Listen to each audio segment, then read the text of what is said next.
My name is Susan. I'm going to do your mammogram this morning. When she got screened, everything seemed okay.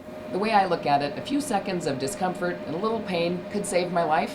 I'm all right with that. We shot the whole story, and they took a second look at one little area, and I've had dense tissue looked at a second time before. And I thought, okay, no big deal. And then they said, well, you have to come back in for an ultrasound.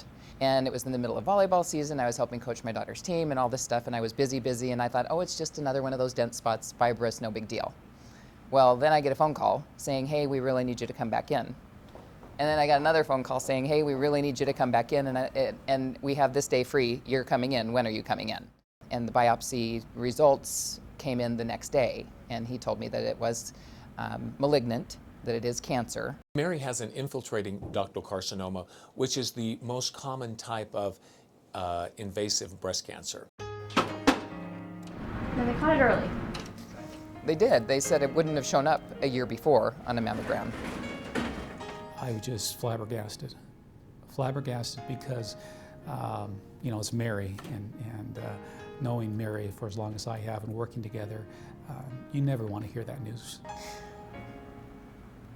I'm not as scared about cancer itself. Cancer sucks, but it's not a death sentence. And you have to see it that way. Anything scary is the unknown. Even the surgery was scary. It's a lumpectomy.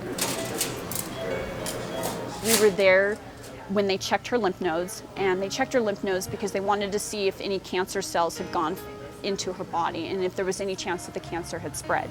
And we were there when he came in and said that it was negative.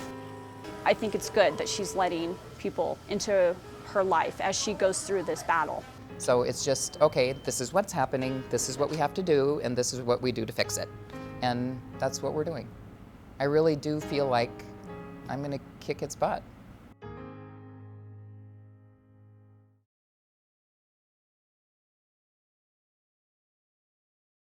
Okay, because look, it's starting to come out. Watch.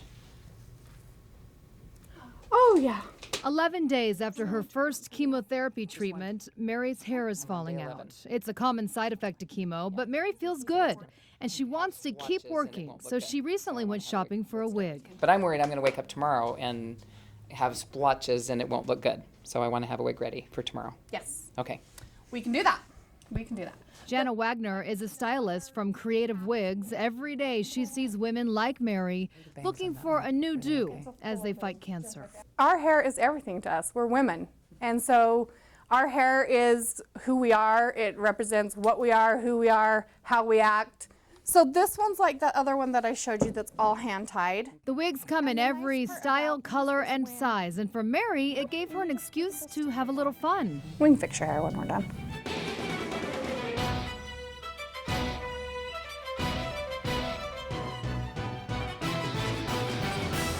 During our visit, we learned a lot about Jana and the customers she sees every day. We had a lady that just said, I don't want to see hair on the ground anymore. I don't want to run my fingers through my hair and have hair in my hands, so shave it. I actually will have male pattern baldness because that's in my family. So my mom, my grandma, my mom was just in here earlier buying a wig, so I'm headed down that road. Jana says there are perks to wearing a wig. 1, you spend less time getting ready in the morning, and 2, it doesn't let cancer steal your confidence. In my opinion, my hair gives me my confidence. If I didn't have my hair, I wouldn't have as much confidence. The trick is finding the right style to fit what you want it to do. You need length right here. I think I do. And we just, It's a little don't have it. Barbara Billingsley.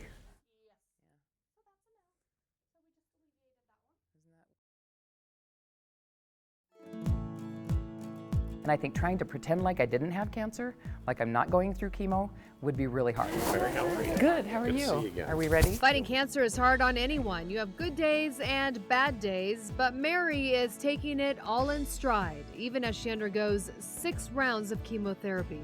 I had really felt so good that I didn't think the chemo was doing its job. I mean, it's supposed to kick my butt, and it wasn't. So when my hair started coming out, it's like, okay, it is working. Gimme a head with hair. Her hair did fall out. Mary shopped for a wig, and her family trimmed what was left to a buzz cut. We asked Mary what went through her mind when she first saw her reflection in the mirror. That's not that bad. It's just hair. It'll grow back. I don't know how soon it'll grow back, but it'll grow back eventually. I can't believe there's this much left. Mary has been documenting the process since she first made her announcement. Mary says her support group is her family, viewers, cancer patients, and survivors. And by sharing her story, others feel normal about what they're going through. Meeting all these other people who are so strong and have had so many different varieties of illness and side effects from everything, I'm learning from them. I get strength from them, but then they're also sharing on my blog or sharing with other people, and it's a chance for them to talk to someone they know. Mary says through all of this, her family is her rock. My family's amazing. I mean, my husband and 2 kids have been incredible. It's like nothing's wrong, and when I'm having a bad day, they take better care of me, and when I'm normal, they don't make a big deal of it. Mary's 87-year-old dad has survived cancer 4 times. He flew to Utah this month for his grand twin's birthday and to be here for Mary's 2nd round of chemo. I'm glad she's here and getting this treatment, so I have a lot of faith, very optimistic about the outcome. I think it's going to be good. But Mary's cancer fight has its skeptics. There are some who think she's making the battle look too easy. So far, the bad days haven't been that bad, and I know some people think that I'm hiding it. I really feel bad, and I'm just smiling, putting on a happy face and going through the day, but I really do feel okay. Welcome to my world. She feels good enough to continue to work with a new look and a new attitude. Honestly, the first thing I do when I get home is just take it off. And it feels good. Though she knows the side effects could get worse, Mary is eager to close this chapter of her life. Well, I've been told you become a survivor the day you're diagnosed with cancer, and then every single day is a new battle. We'll hopefully look back on this as a big challenge that we won.